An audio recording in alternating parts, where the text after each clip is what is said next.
HMP Rye Hill was supposed to be a solution, a privately operated prison under G4S management, purpose-built to house a population of high-risk men, specifically those convicted of sexual offences. But what the 2024 inspection reveals is a different story entirely.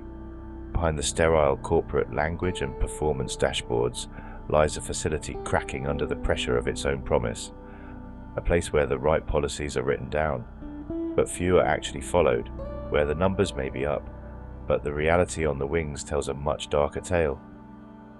Rye Hill holds around 670 men, nearly all serving long sentences for sex offences. On the surface it's quiet, but that quiet is deceptive. Violence is lower here not because the prison is safe, but because its population is largely older and in many cases more institutionalized. It's not safety, it's sedation, and even then the cracks are starting to show. Self-harm rates have risen. Incidents of serious violence, once a rare event, are on the increase. Drugs, debt, bullying and coercion still move through the halls, not with the chaotic volatility of a London jail, but with quiet, calculated force. And the staff are losing grip. Rye Hill's workforce is inexperienced. Of the frontline officers on duty during the inspection, many had been in post for less than 6 months. Some had never worked in a prison before. Their training was minimal, and in some cases, non-existent. Staff themselves told inspectors they didn't feel equipped to manage complex prisoners with manipulative behaviours, psychological trauma, or severe mental illness. Some weren't even clear on when or how to raise safeguarding concerns. You cannot run a specialist facility with generalist staff. The prison's management insists it is a specialist site.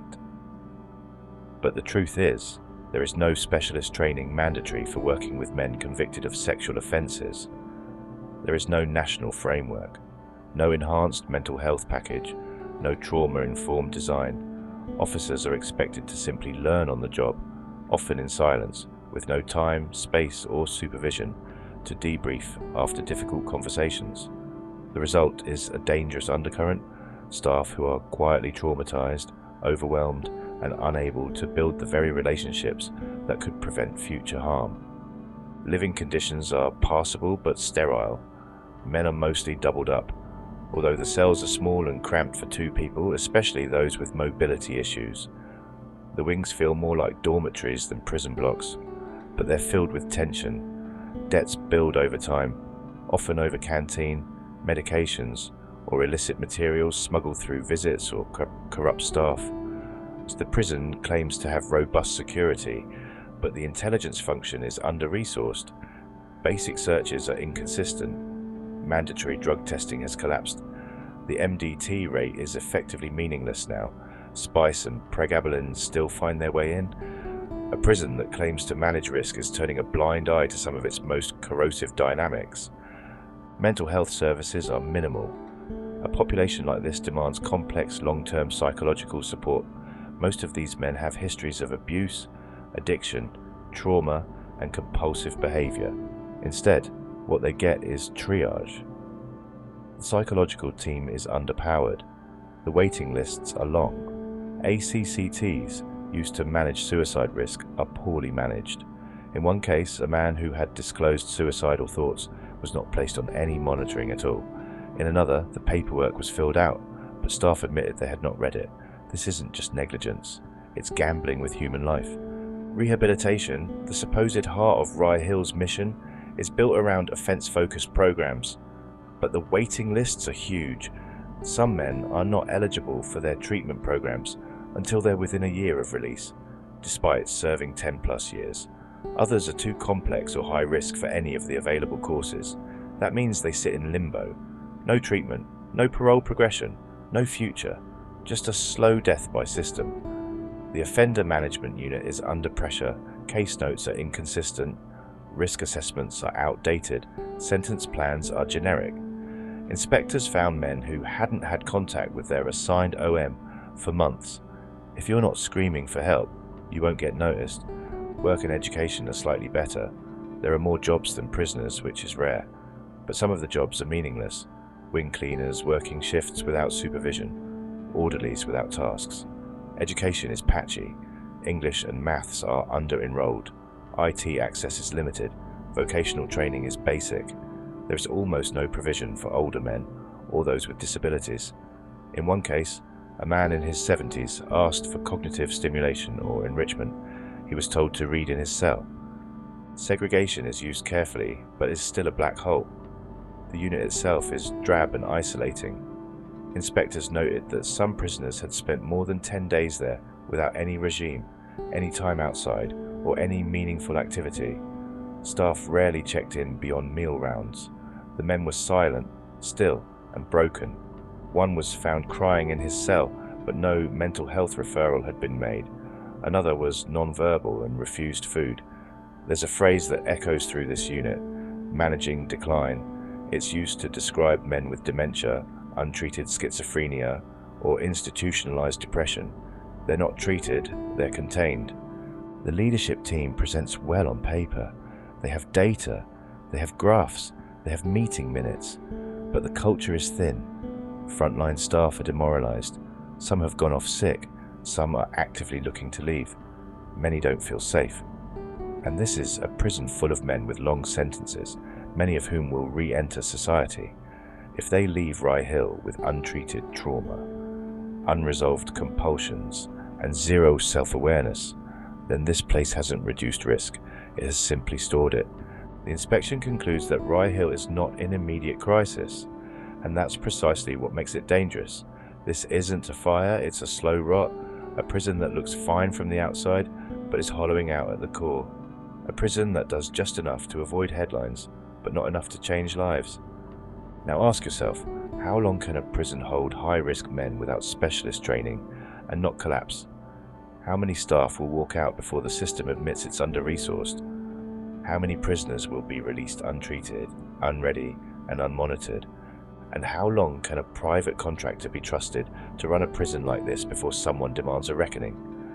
Let us know what you think, because Rye Hill isn't just a prison in trouble, it's a warning of what happens when profit and punishment collide in silence.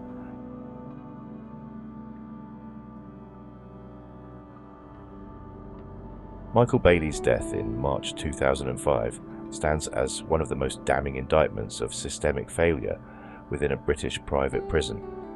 At just 23 years old, Michael was found hanged in the segregation unit of HMP Rye Hill, a Category B prison operated by Global Solutions Ltd, formerly Group 4. He had been serving a 4-year sentence for drug offences, but in the final days of his life, Michael was not a prisoner simply finishing time. He was a mentally deteriorating young man, lost in a system ill-equipped and unwilling to care for him. Michael was from Birmingham and known to his family and friends as a warm, charismatic and confident individual. But in the 6 days leading up to his death, his mental state began to unravel rapidly and visibly. What was once dismissed as erratic behaviour became undeniable psychosis. He walked naked for hours in the yard, reciting the Lord's Prayer, cried uncontrollably, heard voices from the walls, and told staff repeatedly that he was ready to die. These were not subtle signs. They were desperate, screaming cries for help. The inquest into his death revealed that despite these glaring warnings, he was left in segregation instead of being transferred to a healthcare wing. Mental health assessments were either not carried out or were shockingly inadequate. Staff failed to communicate critical information about his condition. They failed to act on his worsening symptoms. They failed to move him to a safer environment. They failed to place him in a suicide-resistant cell. And they failed to observe him as required, falsifying records to cover their inaction. A suicide and self-harm form had been opened for Michael, which required him to be checked every 10 minutes, 6 times an hour. These checks weren't done. In fact, when Michael was eventually found lifeless in his cell, officers were ordered to forge observation records before even attempting to assist him. The jury in his inquest concluded that the prison had failed in every single area it was asked to consider regarding his care. Staff did not take responsibility, the medical team did not intervene appropriately, and the culture of the prison, already under scrutiny for violence and corruption, seemed to promote neglect rather than accountability. Just days after Michael's death, another inmate, who was due to give evidence at his inquest, was murdered inside the prison. That same month, a prison officer was arrested on suspicion of supplying drugs. At the time, Rye Hill held 660 adult male prisoners, 150 of whom were deemed vulnerable and placed in a specialist unit. But even within this unit, where safeguarding should have been paramount, Michael was allowed to spiral into crisis and ultimately die. His placement in segregation, a form of isolation typically reserved for discipline, only intensified his psychological collapse. It was, in every sense, a death by neglect. The inquest lasted 5 weeks and drew public attention to the brutal underbelly of privately run prisons. Deborah Coles, co-director of the watchdog organisation Inquest, described the situation not just as a failure of individuals, but as a fundamental failure of the prison service to oversee private contractors. This wasn't just about Michael. His was the first of 3 controversial deaths at Rye Hill in a short space of time.